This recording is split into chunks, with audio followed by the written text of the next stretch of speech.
Reciban saludos de la Iglesia Bautista Reformada Emanuel en Nuevo Progreso, Tamaulipas.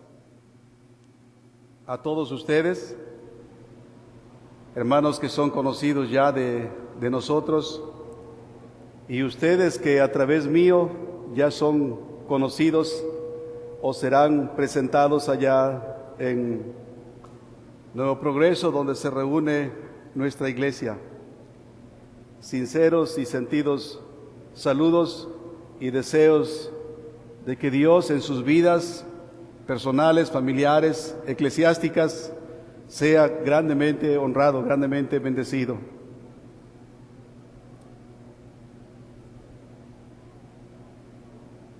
Por una iglesia saludable. Me dijeron que ese es el tema de las conferencias. Por una iglesia saludable. ¿Qué diéramos por tener un cuerpo sano, realmente sano? Un cuerpo que reflejara tal salud que elevara nuestras esperanzas de vida y cumpliéramos el propósito por el cual Dios nos la da. Quiero creer que todos ustedes tienen el interés porque el cuerpo de Cristo sea un cuerpo sano, siendo guiado y sustentado por su cabeza regente, que seamos iglesias sanas, sanas en la fe, sanas en el amor, y para ello definitivamente debemos seguir el orden que hemos cantado. En algunos lugares se invertiría el orden y dirían confiar en Jesús primero y después, si es posible, obedecer, porque finalmente Dios entiende, pero solo debemos confiar. El orden de las Escrituras es como lo hemos cantado: obedecer y confiar. Quiera nuestro Dios manifestarse entre nosotros como lo hizo ayer. Le decía a uno de los pastores de Monte Sión, un tanto en broma o un tanto en verdad: mañana, cuando yo pase, les voy a decir, por favor, presten atención a lo que el pastor Daniel Roten les dijo y traten de ponerlo por obra. Les llevará, sin duda alguna, un buen tiempo. Así que ¿para qué más otra predicación? Pero bueno, debemos seguir con la predicación. El tema que se me ha asignado a mí es el deber de los pastores a su iglesia. Y quiero usar el singular en cuanto de la iglesia y el plural acerca de los pastores. Así que a veces diré el deber de los pastores, a veces diré el deber del pastor, pero siempre me dirigiré en singular a la iglesia, porque se implica por la Escritura que cada rebaño debe tener un pastor y que cada pastor debe tener un rebaño. Providencialmente, y gracias a Dios, hay iglesias que tienen varios pastores. Gracias a Dios por ello. Es deber del pastor o pastores mirar por el bien del rebaño. Sabemos eso por la Escritura. Voy a tratar de leer unos textos, si ustedes quieren buscar y seguirme. Voy a comenzar haciendo una oración y enseguida daré algunas citas que vamos a leer. Oremos. Soberano Dios, en el dulce nombre de tu Hijo Jesús, rogamos que tu Santo Espíritu recoja nuestros afectos, abra nuestros ojos, incline a ti nuestro corazón. Nosotros pudimos asistir podemos abrir nuestras Biblias y quizá disciplinadamente pondremos atención. Pero, oh Señor, nuestros corazones para abrazar afectivamente tu palabra, solo tú puedes hacerlo. Nuestro entendimiento, solo tú, Señor, puedes abrirlo. Suplicamos entonces que tengas a bien manifestarte en esta hora, en el sentido específico, Señor, de sustentarme para exponer tu palabra y de abrir los corazones para que puedan retener todo lo bueno y desechar aquello que consideren que no es bueno. Concede, Señor, que tu Espíritu Santo nos guíe. En el nombre de Jesús. Amén. El primer texto que leeremos es el Evangelio de Juan, capítulo 21.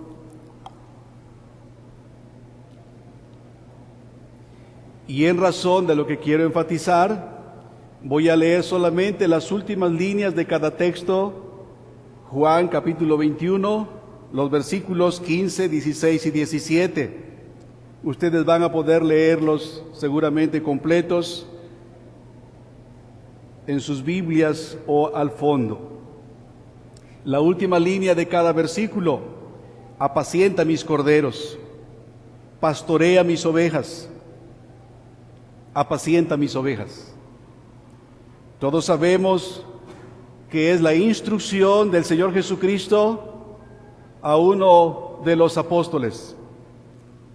Debemos preguntarnos en qué sentido, en qué manera el apóstol Pedro entendió estas indicaciones. Así que tenemos que ir y consultar al apóstol Pedro, preguntarle el qué y el cómo de apacentar, el qué y el cómo de pastorear las ovejas. Así que enseguida vamos al texto de Primera de Pedro, capítulo 5, y los versículos 2 y 3. Hace un momento leímos 1 a 3. Hoy, para poner el fundamento de lo que estaremos hablando, voy a usar solamente los versículos 2 y 3. Esto es lo que entendió el apóstol Pedro cuando el Señor Jesucristo le insistió en 3 ocasiones cuál sería el deber. Así que él, ya anciano, siendo un anciano de la iglesia y también anciano de edad, se dirige a los ancianos, que no son otros sino los que supervisan a la iglesia y le guían a través del pastoreo, a través de la instrucción bíblica. Les dice específicamente: apacentad la grey de Dios que está entre vosotros, cuidando de ella, no por fuerza sino voluntariamente, no por ganancia deshonesta sino con ánimo pronto, no como teniendo señorío sobre los que están a vuestro cuidado, sino siendo ejemplos de la grey. Es así como el apóstol Pedro entendió lo que Jesús le encargó que sería su principal ocupación.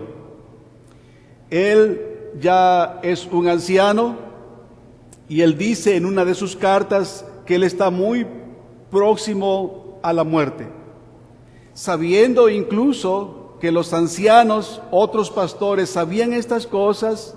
Él, como quiera, quiere dejar un fundamento, un precedente, que recuerden bien las cosas que son su tarea. El apóstol Pablo, y este será nuestro texto base, el apóstol Pablo, en una reunión también con otros ancianos, que se relata en el capítulo 20 de Hechos. Como ustedes saben, el apóstol Pablo convocó a los ancianos de Éfeso, y después de comentar parte de su experiencia, su celo y dedicación, considerando que era lo más valioso llevar a cabo la realización de su comisión, no considerando como mayor valor su propia vida. Les encarga a estos ancianos, que no son otros, como dijimos, sino los supervisores que pastorean la iglesia. A ellos específicamente les dice el verso 28, Hechos 20:28. Por tanto, mirad por vosotros y por todo el rebaño en que el Espíritu Santo os ha puesto por obispos, para apacentar la iglesia del Señor, la cual Él ganó por su propia sangre. Si Dios nos permite, el domingo veremos una de las partes de este texto, que es el mirar por nosotros mismos. Los pastores viendo por sí mismos, mañana quiero decir, no el domingo, mañana. Ellos viendo por sí mismos. Pero ahora vamos a ver la encomienda de la Escritura acerca de ver por todo el rebaño. Hay otros textos, pero usted puede recordar Mateo 21, Jesús, el Maestro, enseñando a Pedro lo que sería su principal comisión. Él la asimiló bien y procuró que otros ancianos también la asimilaran bien, recalcando lo que el Señor Jesucristo había encomendado. No solamente Pedro, el apóstol Pablo, dirigiéndose a otros pastores, les dice: miren por todo el rebaño, vean por el bien de todo el rebaño. Esa es la tarea principal de aquellos hombres que son llamados y habilitados por Dios para cumplir la encomienda, la tarea de pastorear una iglesia. Esto no quiere decir que no nos atañe a todos nosotros, jóvenes, adolescentes y visitantes que no tienen una experiencia de conversión, que no tienen una convicción de lo que es la tarea de un pastor. Esto es interesante e importante para ustedes saber. Muchas de las cosas que se practican erradamente en los distintos ministerios tiene que ver con ignorar estas verdades de la Escritura. Hemos orado y esperamos que sea de utilidad no solamente a los pastores. He tratado en cada ocasión de predicarme a mí mismo antes de poder predicar a mi congregación. Y aunque no lo son, hoy estoy como un predicador ante un grupo de hermanas, hermanos, jóvenes y adultos que necesitan saber cuál es la responsabilidad, el deber de sus pastores o de su pastor, y que para que ellos cumplan fielmente esa tarea, requieren, por supuesto, la guía y el sustento de Dios mismo, pero también el respaldo, el apoyo de todos los miembros de la iglesia. Así que se implica, como he dicho, que cada rebaño o cada iglesia tenga su propio pastor y cada pastor tenga su propio rebaño.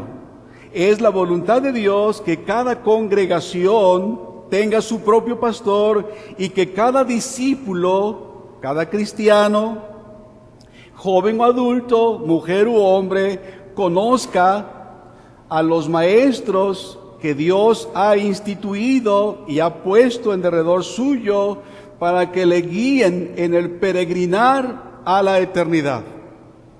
Somos ovejas, no se les olvide, y necesitamos el cuidado de hombres fieles.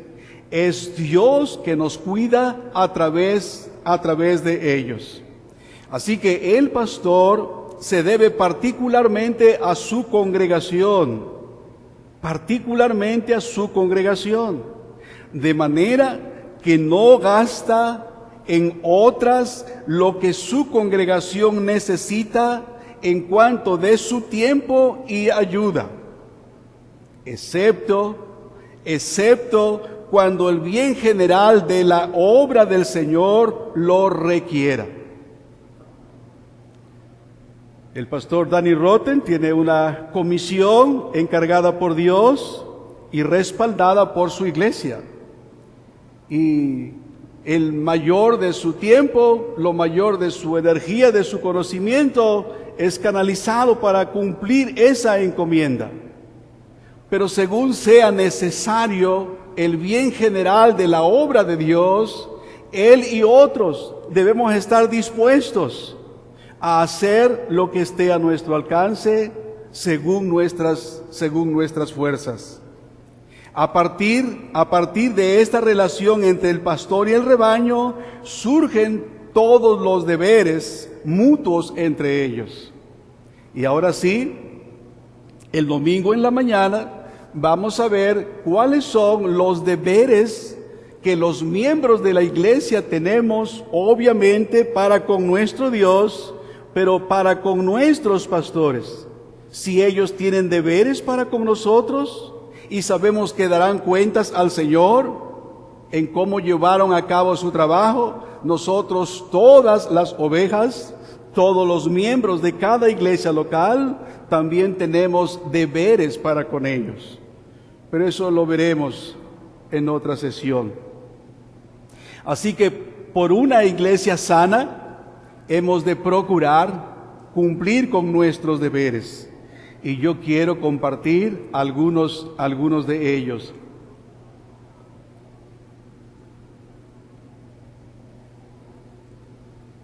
Este es el primero.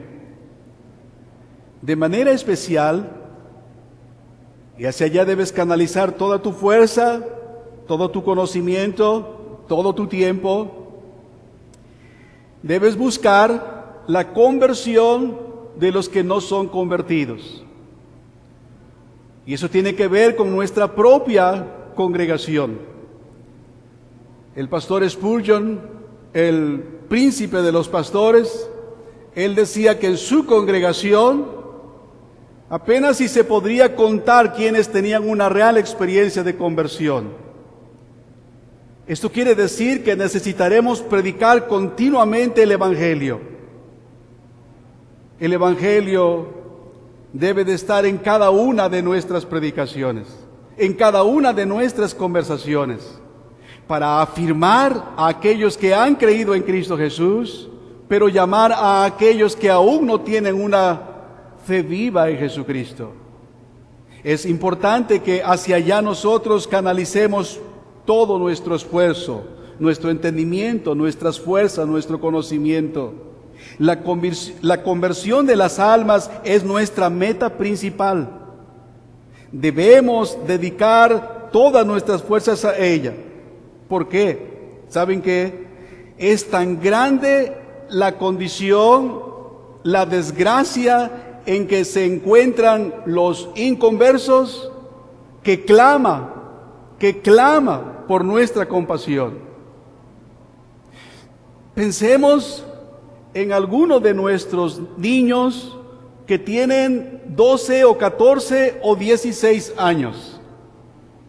¿Cuántos domingos han estado escuchando? ¿Cuántas oraciones escucharon cuando fueron a dormir? ¿Cuántas oraciones escucharon con sus padres cuando ellos eran menores, bebés, niños de 1 a 6, 8, 10 años? Y llegados a los 16 o 17 años, sus corazones permanecen incircuncisos, endurecidos por causa del pecado. Es verdad que tienen una compostura, una conducta apropiada. Cualquiera que les mira, asistir, tomar un cuadernillo o un himnario o una Biblia y participar del acto de adoración, pueden concluir que son creyentes. Y puede que lo sean. Pero el pastor tiene esa tarea, esa comisión de procurar la conversión de aquellos que no tienen experiencia de conversión. Y déjame tratar de justificarlo.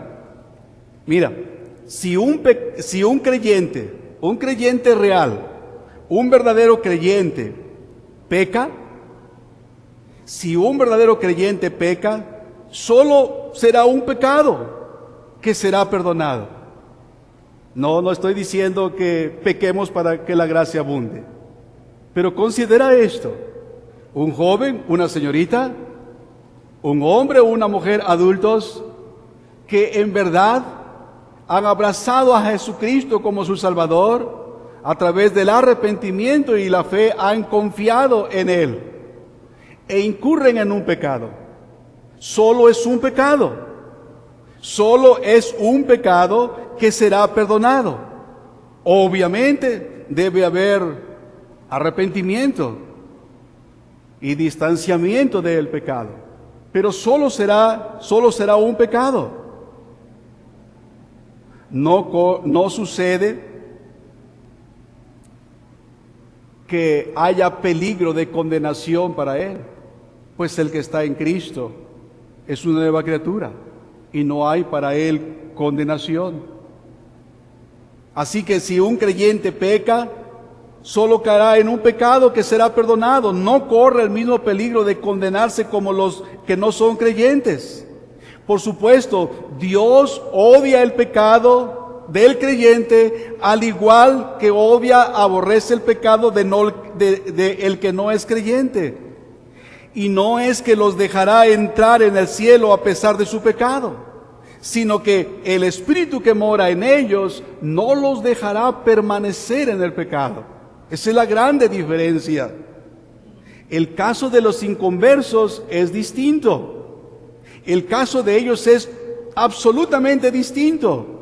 Ellos se encuentran en hiel y amargura y en prisión de maldad.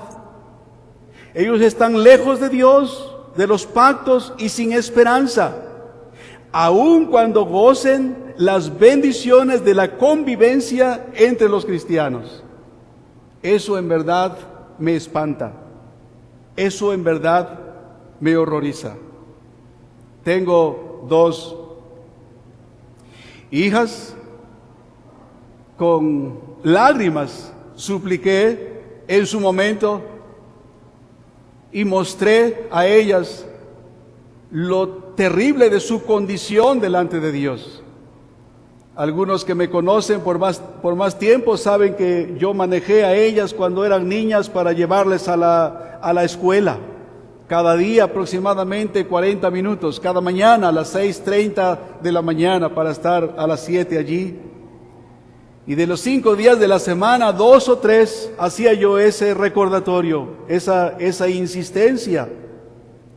Estas señoritas estaban como cualquier otra niña, como cualquier otro niño, desde su niñez, su infancia, su adolescencia, en la iglesia.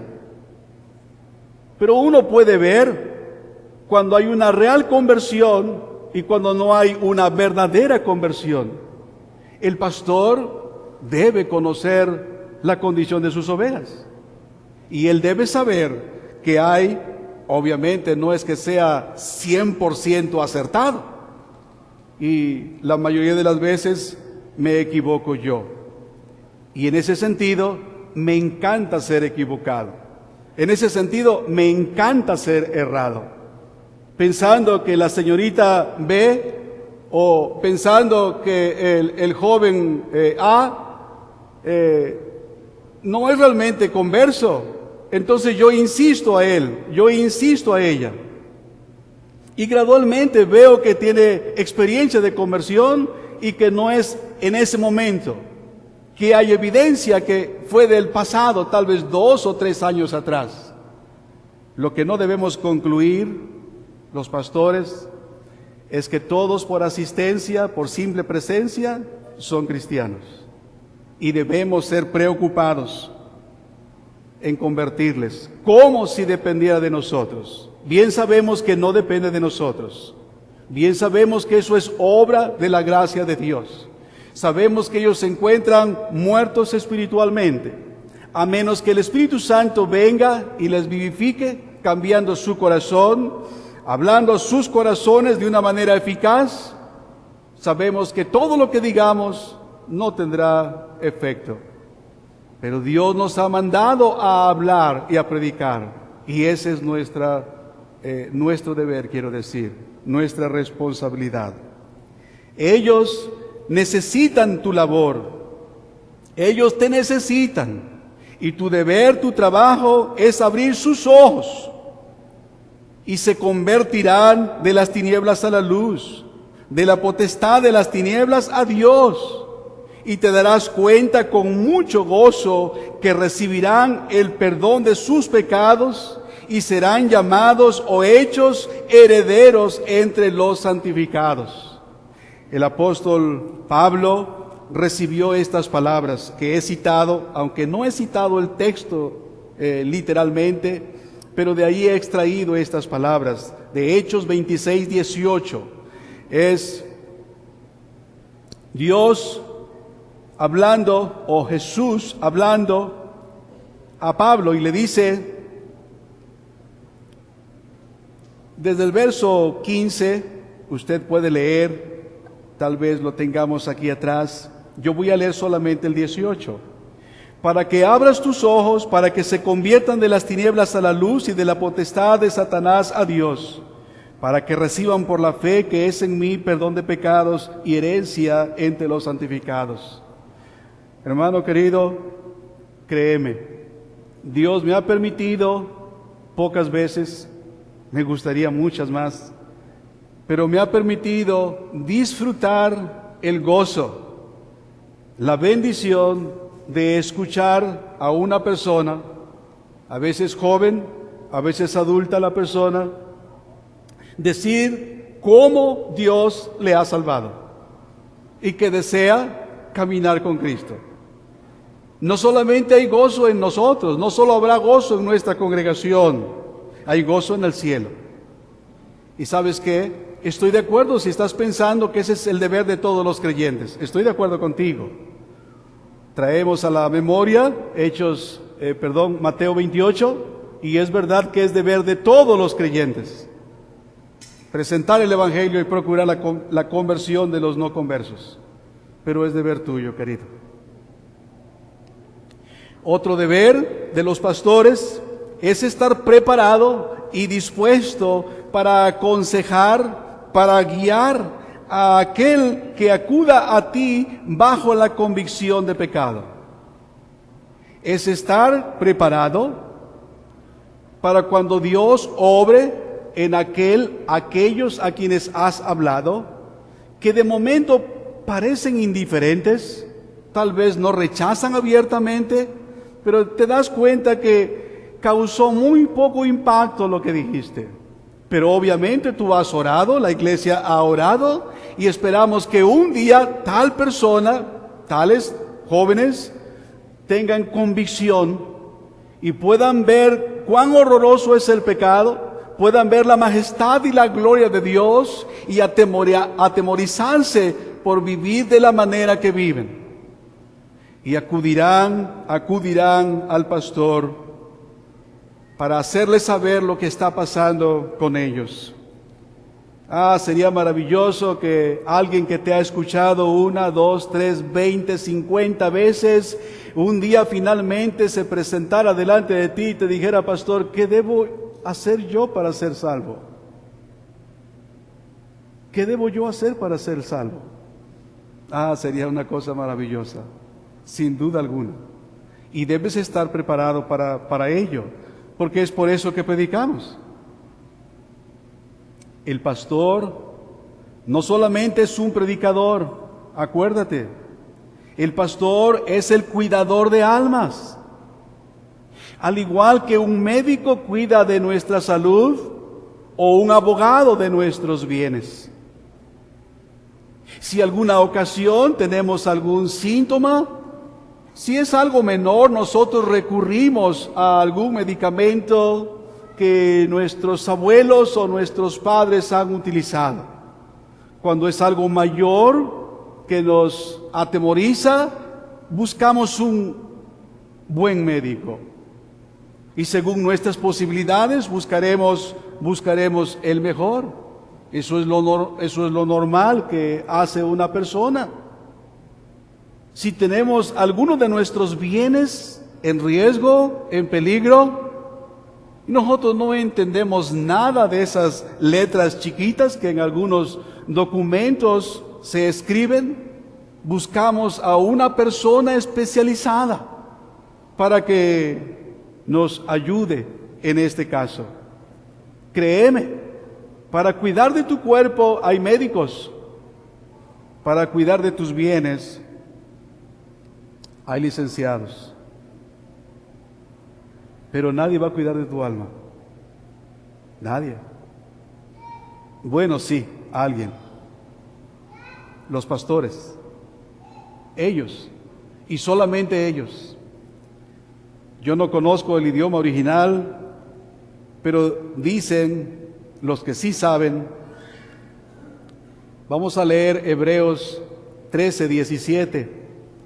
Dicen los que sí saben que el énfasis en este texto se encuentra en la palabra ellos. Hebreos 13:17 dice así: obedeced a vuestros pastores y sujetaos a ellos, porque ellos velan por vuestras almas como quienes han de dar cuenta, para que lo hagan con alegría. Ellos velan por tus almas. Oh sí, tal vez tienes en mente el Salmo 121 y dices: el Señor es el que me socorre, Él es el que guarda mi alma, y estás en lo correcto.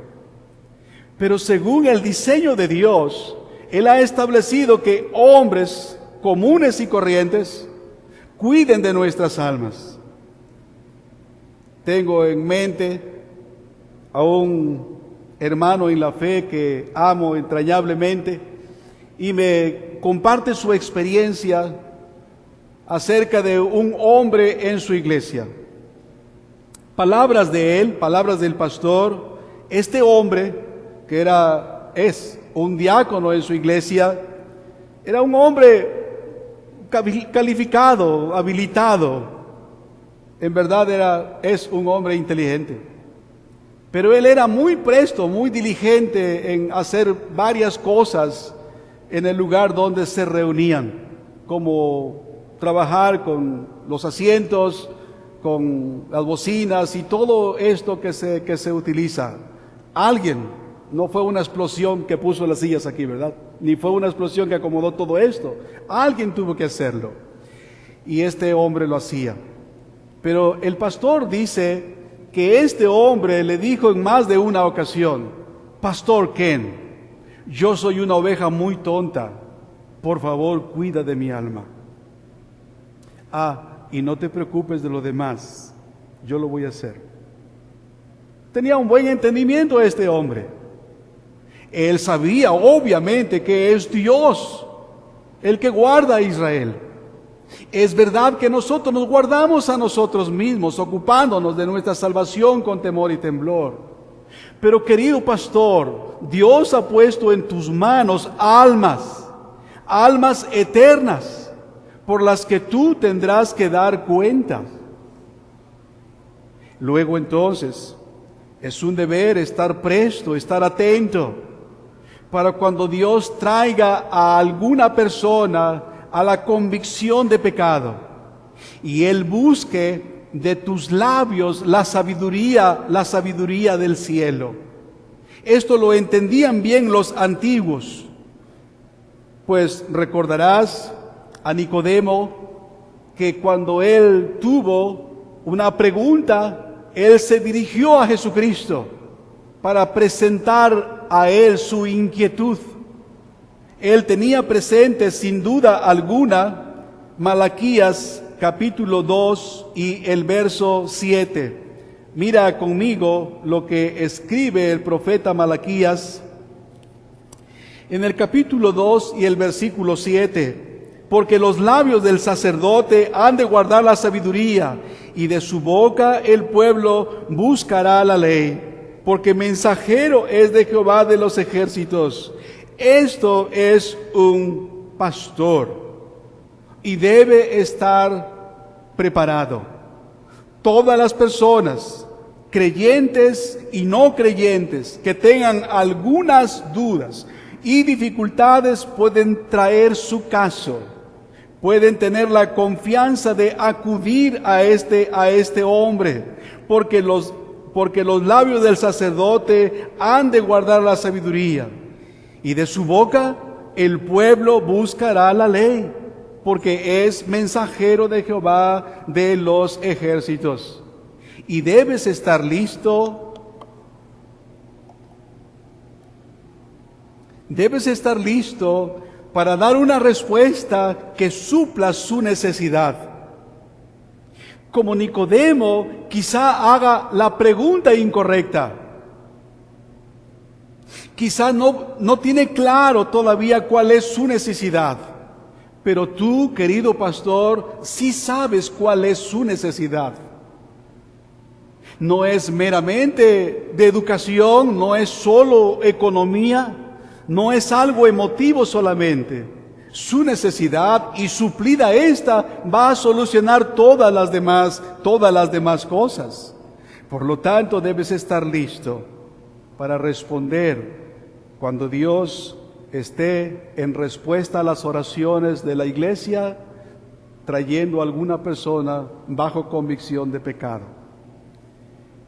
Así que debes estar listo para procurar la conversión de los que no son conversos aún. Debes estar listo, preparado para dar consejo y ayuda a aquel que venga bajo convicción de pecado, preguntándote algo acerca de la sabiduría celestial.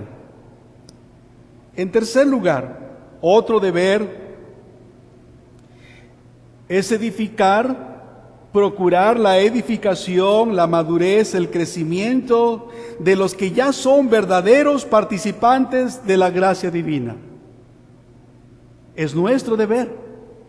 Debemos procurar la edificación de los que ya son verdaderos participantes de la gracia divina. De nuestros jóvenes y señoritas, mujeres y hombres que creemos que a la luz de la palabra y la experiencia gozan, disfrutan del favor de Dios.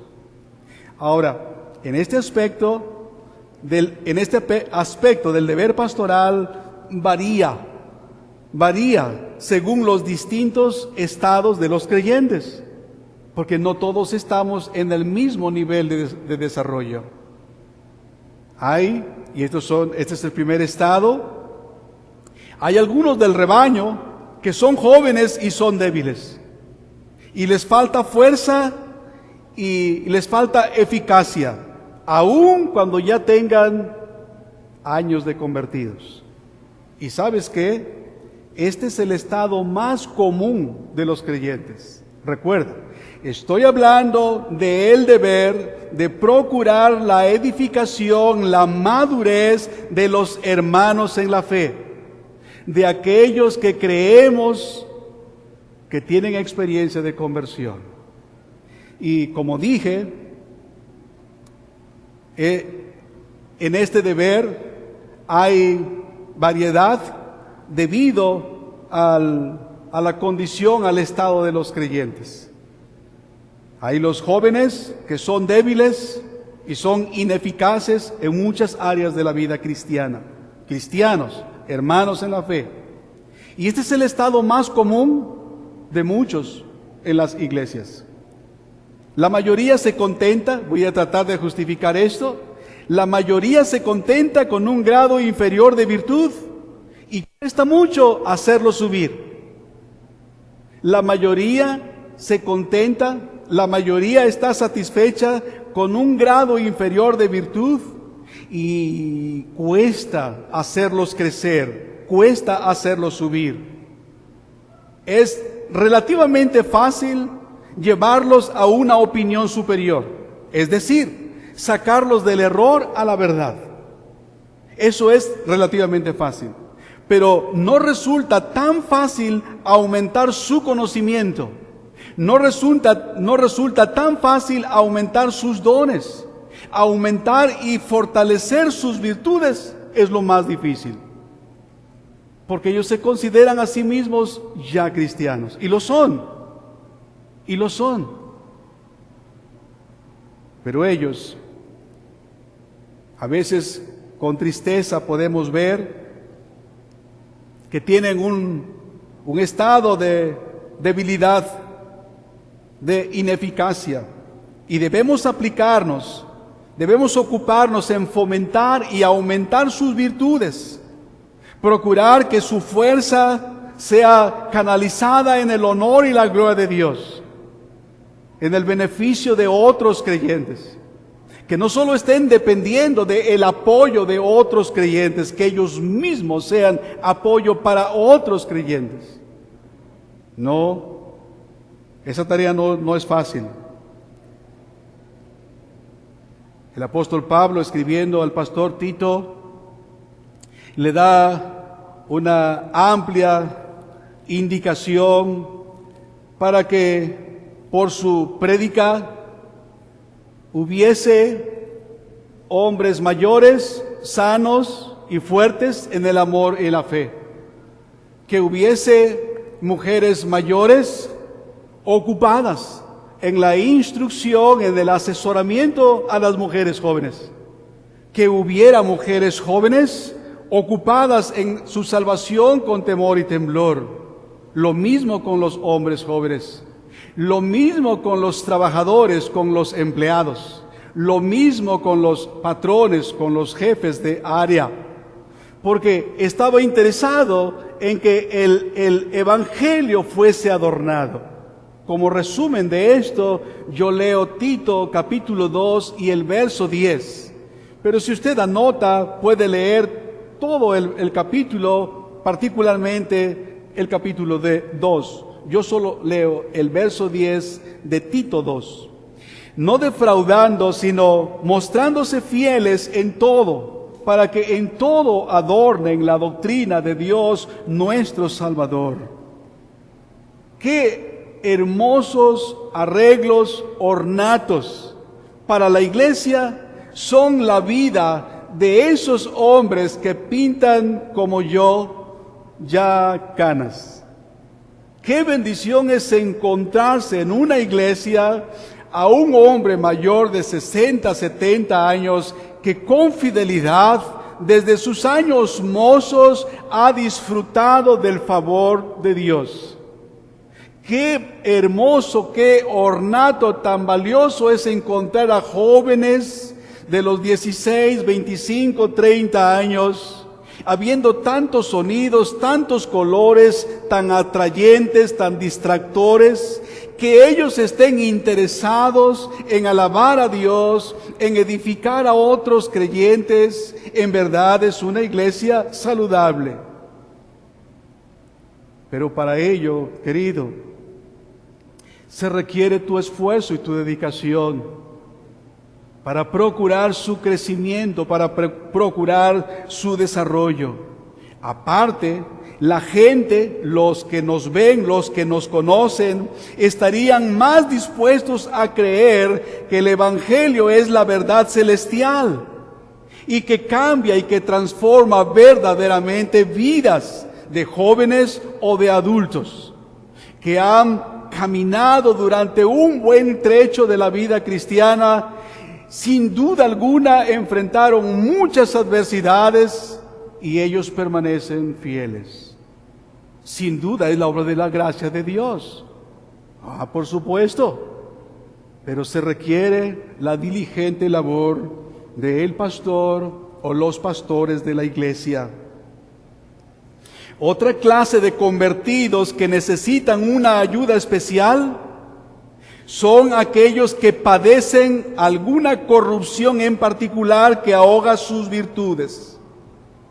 Repito, otra clase de convertidos que necesita una ayuda especial son aquellos que padecen, que sufren alguna corrupción en particular que ahoga sus virtudes y les hace una carga no solo para sí mismos, sino incluso para otros. Ellos también requieren la labor pastoral fiel y diligente de un hombre de Dios. Algunos son orgullosos, algunos son mundanos, algunos son adictos a los deseos sensuales y otros son obstinados. Algunas veces son rebeldes para con las directrices de sus hogares, para con los consejos de sus padres, algunas veces para las directrices del ministerio, de su propio o sus propios pastores. Estoy suponiendo que no hay ningún caso así aquí, pero estoy cierto que en mi iglesia hay casos así. Entonces es necesario que yo aplique de mi tiempo y de mi conocimiento, que es limitado, pero debo procurar ayudar a ellos. Ellos deben brillar, manifestando el favor de Dios en sus vidas, sin duda alguna.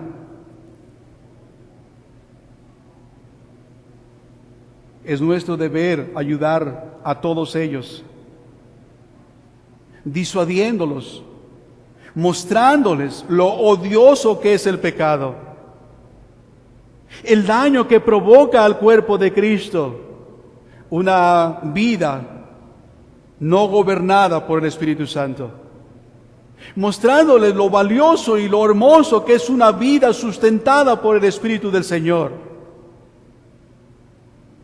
Debemos mostrar eso con las Escrituras. Hermanos queridos, somos líderes, esos somos los pastores, líderes del ejército de Cristo contra las potestades infernales, según Pablo en Efesios 6. Y debemos resistir toda obra de las tinieblas donde quiera que la encontremos, aunque sea entre los hijos de luz. Y más cerca, aunque sea en nuestra propia iglesia. No debemos tener más consideración con el pecado del creyente que con el del incrédulo. Nos espantamos de la mentira, de una palabra airada, de una palabra incorrecta, de la falta de caballerosidad, de gentileza, de amabilidad. ¿Y lo toleramos entre los creyentes? ¿Y pensamos acaso que eso está bien? Por supuesto que no. El amor que le tenemos a nuestro hermano se demostrará al oponernos a sus pecados y mostrar lo peligroso, lo terrible, terriblemente dañino que es continuar en esa actitud. El creyente, por definición, es alguien que ha sido hecho libre. El no creyente, por definición, es esclavo del pecado. El creyente es alguien que es hecho libre. Y empieza un conflicto que todos sabemos que es real en nuestras vidas. Y debemos tomarnos de la mano de Dios para poder ser nosotros victoriosos. Así que tenemos que ayudar, hermanos, en la edificación de aquellos que experimentaron ya la gracia salvadora. ¿Y cómo lo hacemos? Bueno, procurando fortalecerles, edificarles, para que puedan ser un ornato hermoso para el cuerpo de Cristo, como he dicho. Otra clase de hermanos en la fe, de creyentes que necesitan nuestra ayuda, que requiere nuestro ministerio, es esa clase de persona que ha caído en algún pecado escandaloso, en un pecado abierto, o que se ha enfriado en su celo y en su diligencia. También los hay. Tal vez por la providencia de Dios no hay muchos casos, no son muy recurrentes, que alguien sea alcanzado por el tentador y esté involucrado en algún pecado abierto de inmoralidad o algo escandaloso. Pero ¿qué tal cuando un creyente se ha enfriado, ha disminuido en su celo, en su diligencia, demostrando evidentemente que ha perdido su primer amor, que no tiene el mismo celo, la misma dedicación que tuvo en un principio? Querido hermano, a veces la armadura es abollada. Eso si es que la llevamos bien puesta.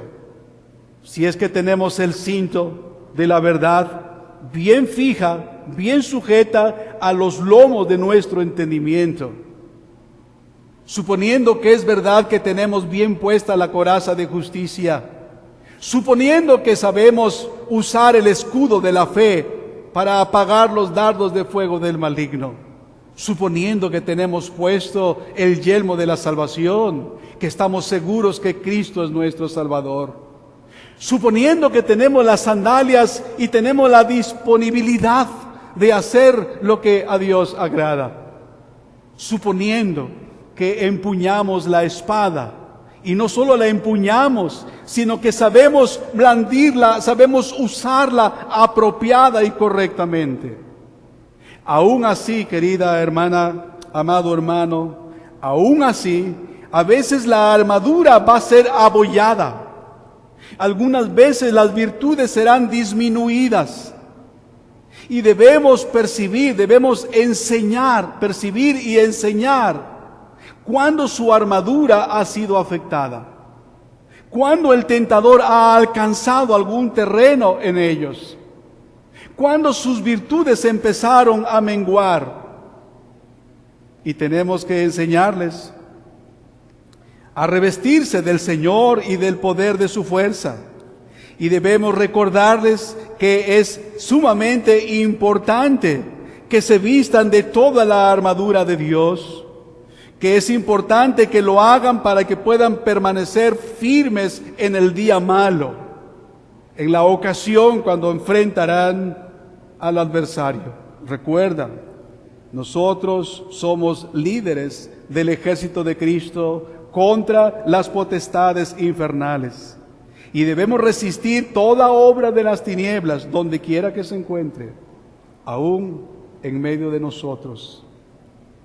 Debemos enseñar cómo reparar las virtudes dañadas, cómo embellecer y recuperar la armadura afectada.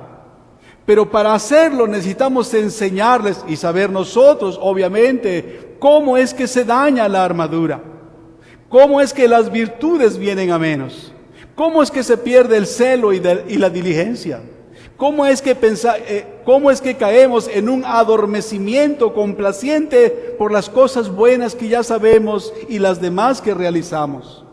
¿Cómo es que eso sucede? Bueno, la manera en que se daña la armadura es, en primer lugar, por un ataque violento de nuestro adversario, por un dardo, por una flecha que nos alcance y que lastime una parte de nuestra armadura. Otras veces la armadura, por descuido, por negligencia, crea óxido y se vuelve inútil. Entonces nosotros debemos de saber cómo es que nuestras virtudes disminuyeron, cómo nuestra armadura se afectó, y enseguida debemos preguntarnos cómo repararlo. Y lo que podemos ver a la luz de la Escritura es que es a través del arrepentimiento, renovar el arrepentimiento. Todos debemos decir cada día: oh Señor, he pecado contra ti. Oh Señor, reconozco cuán grandes son mis faltas. Y no digas, como en algunos lugares dicen, si en algo he pecado. No, sé específico. No público, tal vez con otro hermano en la fe, maduro, tal vez con tu pastor, pero si no, a solas con Dios. Sé específico. He hablado impropiamente a mi esposa. ¿Qué? ¿Eso está bien? Por supuesto que no. He respondido de una manera incorrecta a mi padre, a mi mamá. He ido y he hecho lo que me encargó de mala gana. Es interesante que el escritor a los Hebreos dice a los creyentes que deben obedecer y sujetarse a sus pastores. Como si no fuera suficiente con obedecer, es necesario sujetarse y es necesario obedecer y sujetarse. La obediencia es una acción externa. La sujeción es un acto interno. Y en la relación de los hijos con los padres y en la relación de los creyentes con Dios, se requieren ambas, obediencia y sujeción. Un ejemplo, si un padre dirige a su hijo a algo, tal vez lavar el carro, fui muy drástico, ¿verdad? Algo menor, algo más pequeño. Le dijo, hijo, quiero que hagas esto o vayas allá. Pero el hijo tiene una conferencia, ustedes saben, ¿verdad? O hay algo que tiene que atender y dice, oh, mi papá tenía que ser a esta hora. Pero bueno, él sabe cómo va a ponerse el asunto si desobedece a su papá. Así es de que de mala gana y a regañadientes va y lo hace. Y finalmente le dice, ya está, ya lo hice. ¿Cuál es el problema? Ya obedeció, ¿no? ¿Con eso está bien? No, por supuesto que no. Por supuesto que no. Debe someterse. Y la sumisión tiene que ver con la actitud. La obediencia es externa. La sujeción es interna. Imagínate, sí, mami, por supuesto que sí. Sí, papá, por supuesto. Cualquier cosa que estás haciendo no tiene valor, no tiene importancia si tu papá te mandó a hacer algo. Es interesante la manera como la Escritura nos guía, nos dirige. Así que estamos hablando de cómo ayudar a aquel hermano que ha venido a menos en sus virtudes, que su armadura ha sido abollada y que necesita reparación. Lo primero que tiene que hacer es arrepentirse. Y lo segundo es afirmar su fe, confiar en el perdón de Dios, creer lo que Dios dice. El que confiesa y se aparta alcanzará misericordia. Eso es verdad, yo lo creo. Si confesamos nuestros pecados, Él es fiel y justo para perdonarnos y limpiarnos de toda maldad. Eso es verdad, yo lo creo. He pecado, pero mi Señor me ofrece el perdón gratuitamente. El estado del descarriado, del creyente que es alcanzado por un dardo del maligno, o que ha disminuido su vigor, su diligencia, su fidelidad, su celo, su estado en verdad es muy, muy penoso. Y por eso debemos esforzarnos en recuperarlo. Debemos esforzarnos por recuperarlo. Es triste, es lamentable, es doloroso que pierda tanto de la vida y de la paz en el servicio de Dios. Y en lugar de servir a Dios, ahora esté en el campo de enfrente y sirviendo al amo de enfrente. Es realmente doloroso. Es realmente de lamentar.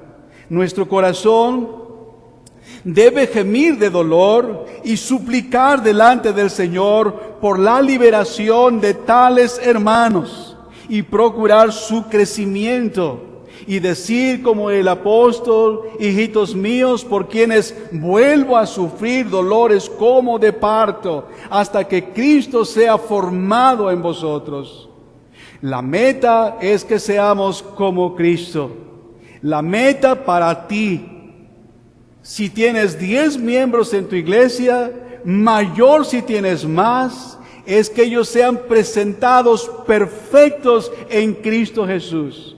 Y para ello Dios te ha habilitado y te ha dado todos los insumos, todo lo que tú necesitas para procurar el crecimiento de estos hermanos.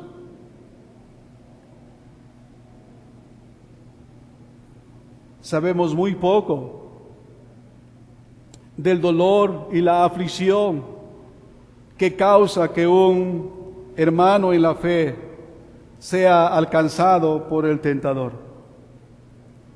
Sabemos muy poco del dolor y la aflicción de corazón al ver a un joven cómo inutiliza su vida, cómo vive de tal manera que camina creyendo que va al cielo, cuando en verdad se encamina al infierno. Como dije, podemos equivocarnos, y qué bueno es equivocarse en ese sentido, pero nosotros podemos percibir el estado de nuestras ovejas. Hermano querido, debemos cuidar especialmente el honor del Evangelio. Debemos cuidar especialmente el honor del Evangelio. No solo está en honor la integridad de este hermano, no solamente está en juego el honor, la integridad de la iglesia, sino el honor de nuestro Señor y Salvador. Él dejó su gloria para venir a este mundo y ser nuestro Salvador. Él se hizo pecado por nosotros. Qué bendición que nosotros podamos hacer algún esfuerzo por restaurar, por ayudar a este.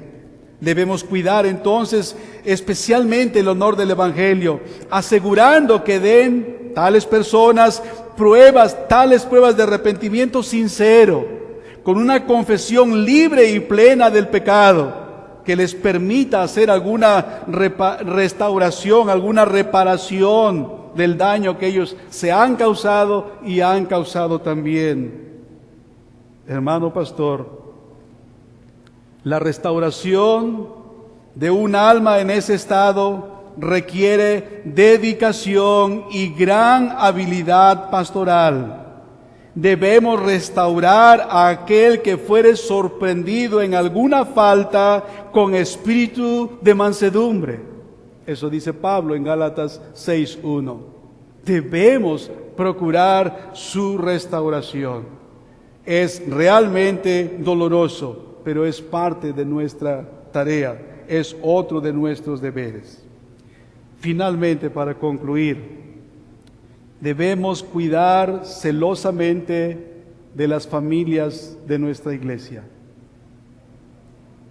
Debemos cuidar celosamente de las familias de nuestra iglesia. ¿Cómo podremos reformar nuestra congregación si lo hacemos todos nosotros? Necesitamos de ellos. Necesitamos de la piedad de la madre. Necesitamos del vigor del padre. Necesitamos del compromiso de ambos para que se comprometan con Dios, no con nosotros, con Dios, para enseñar a sus hijos por lo menos 3 o 4 cosas, y que en esas insistan, número 1, y que deben ser ejemplo, número 2. Y esas cosas son muy básicas. Enseñar quién es Dios. Enseñar a nuestros niños desde su niñez quién es Dios, el creador de los cielos y de la tierra. Si Dios en su misericordia descorre el velo que ahora les impide mirar la majestad y la gloria de Dios, ellos entonces se postrarán ante la hermosura y la belleza y el poder de Dios. Debemos enseñarles quién es Dios. Vaya a Deuteronomio 6, repase los versículos 1 a 12 y trate de inculcarlo vez tras vez. ¿Quién es Dios? Oye Israel, Jehová tu Dios, uno es. Y amarás a Jehová tu Dios con todo tu corazón, con todo tu entendimiento y con todas tus fuerzas. Esa es la segunda cosa que debemos enseñar. Enseñar quién es Dios, según el limitado conocimiento que tengamos de Él, según el limitado conocimiento que tengamos de este sagrado libro. Pero debemos llevarles a estos conocimientos y debemos insistir en la gran bendición que será para ellos si obedecen a Dios. Entonces ellos sabrán que una indicación tuya, ellos se estarán sometiendo a ti, a tu autoridad, como a Dios mismo. Mientras ellos no crean en Dios y no tengan una experiencia de conversión, ellos te ven a ti como el representante de Dios. Un día será glorioso día. cuando ellos no solamente te seguirán a ti, no solamente te obedecerán, no solamente seguirán tus consejos, sino de Dios mismo por su Espíritu y por su palabra. Y para hacer esto, como dije, se requieren dos cosas, bien sencillas, bien fáciles de realizar: persistencia, continuidad, vez tras vez, todas las veces que sea necesario. Y la segunda, que es igual de fácil, es tu ejemplo. Es tu ejemplo. Entonces, querido pastor, debemos procurar velar por las familias en nuestra iglesia. Si nosotros queremos reformar y continuar reformando nuestra congregación, debemos hacerles saber que necesitamos su ayuda. Hacerles saber que si Dios empieza algo por el ministerio, entiéndase la enseñanza, si Dios empieza algo por el ministerio en la vida de sus hijos, en una de las reuniones, pero llegando a casa no hay lectura, no hay oración, no hay devoción, allí se termina, allí se ahoga la planta o la semilla que se sembró en el ministerio. En cambio, si ellos asumen su rol, asumen su compromiso y ellos en verdad quieren continuar porque han orado y esperado que Dios inicie algo en la vida de ellos, sus hijos, esto aplica también a otros familiares, otros amigos, otros vecinos, personas que invitamos, pero quiero hacer énfasis en lo que corresponde a los hijos. Así que una familia descuidada probablemente sirva como estorbo, ahogue lo que el Señor haya iniciado. Así que, hermano, si deseas la reforma y el bien de tu congregación, debes hacer todo lo posible por fomentar la fe en la familia. Las familias sanas y fuertes hacen iglesias fuertes y sanas también.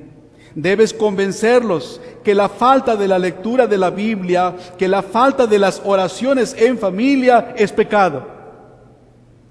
Asegúrate que lo creen, asegúrate que lo entienden y asegúrate que se comprometan a hacerlo bajo tu supervisión, bajo tu dirección.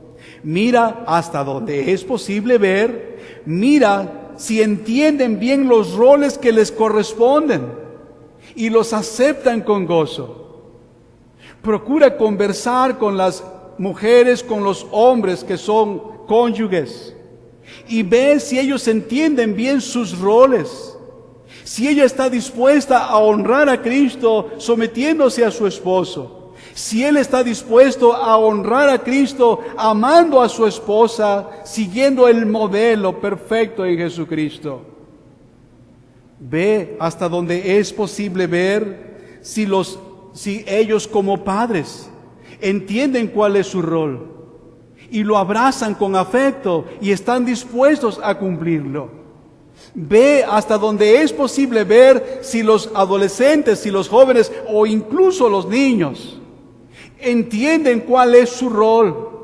Y si te das cuenta que hay deficiencia en esto, procura junto con la facultad, con los hermanos maestros, y reforzar esa enseñanza en este o en aquel salón, en esta o en aquella edad. La intención es que las familias crezcan uniformemente. Eso, querido hermano, y muchas otras cosas, son nuestros deberes.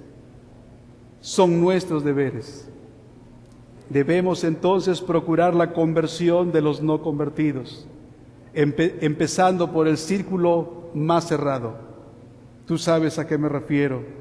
Sé dispuesto y preparado para cuando alguien venga a buscar de ti la palabra de sabiduría.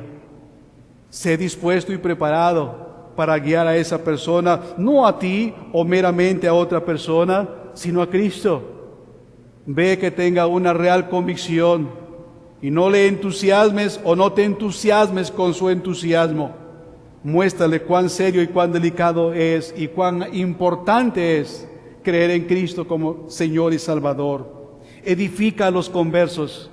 Ellos, querido pastor, son como los enfermos, como los hospitalizados. Requieren o requerimos distintas atenciones, distintas soluciones a nuestros problemas. Y Dios nos ha puesto a nosotros para llevarlo a cabo. Cuida especialmente a las familias. Las familias sanas y fuertes hacen iglesias sanas y fuertes. Y tú y yo fuimos puestos para eso. Sin el Señor no podemos, por supuesto, que Él nos asista. Si nosotros queremos iglesias saludables, iglesias, me gustó mucho esto que hiciste, Dani, era así, ¿verdad? Me gustó mucho cómo ilustró él ayer. Lo llevo. Por eso yo decía, solamente les voy a decir, escuchen bien, recuerden bien lo que les dijo Dani. Guárdenlo en su mente, abrácenlo en sus afectos y pidan a Dios gracia para implementarlo. Eso sería más que suficiente. Pero si Dios nos asiste, mañana y el domingo daremos más. Si nosotros queremos ser un fundamento y una columna y poner en alto el nombre de nuestro Salvador, si nosotros queremos, hermana y hermano, ser ese tipo de iglesia, entonces tenemos que ir y ver aquello que Pablo dijo, esto te escribo por si acaso, como decía él, yo no había escuchado eso antes, hermano, que cabía la posibilidad de que Pablo no fuera a ver a Timoteo y que él tenía en mente eso. A mí me impactó eso, para que si tardo o no llego finalmente, tú sepas cómo debes conducirte en la casa de Dios. Wow, que Dios nos asista. Soberano Dios,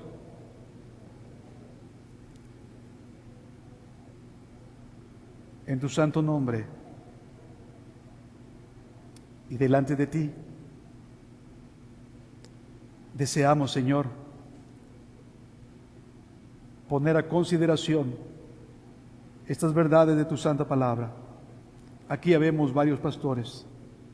A mí mismo, Señor, susténtame en tu gracia para que pueda ser ocupado en estos deberes santos, procurando, Señor, la conversión de los de allá afuera, pero por supuesto los que están dentro, que aún no tienen experiencia de conversión.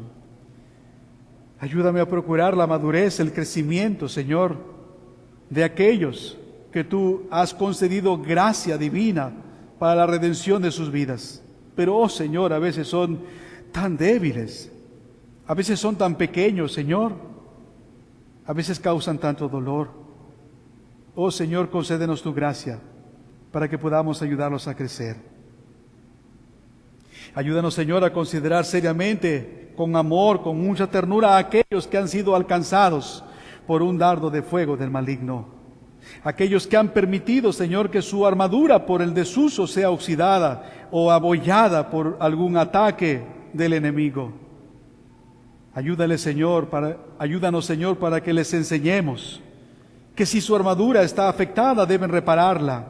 Y la manera de repararla, Señor, es confesando, reconociendo aquello que la dañó y procurando la reparación, Señor. Amado Dios, concédenos la gracia de estar cerca de nuestros hombres, de nuestras mujeres, las familias que tú has dado a las iglesias. Y concédenos, Señor, vidas hermosas en nuestras señoritas, en nuestros jóvenes. Yo bendigo tu santo nombre y te doy gracias, Señor, por las señoritas y los jóvenes que yo veo aquí involucrados, Señor. Oh Dios, hay una santa expectación acerca de lo que tú estás haciendo.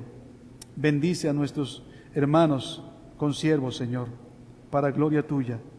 En el nombre de Jesús. Amén.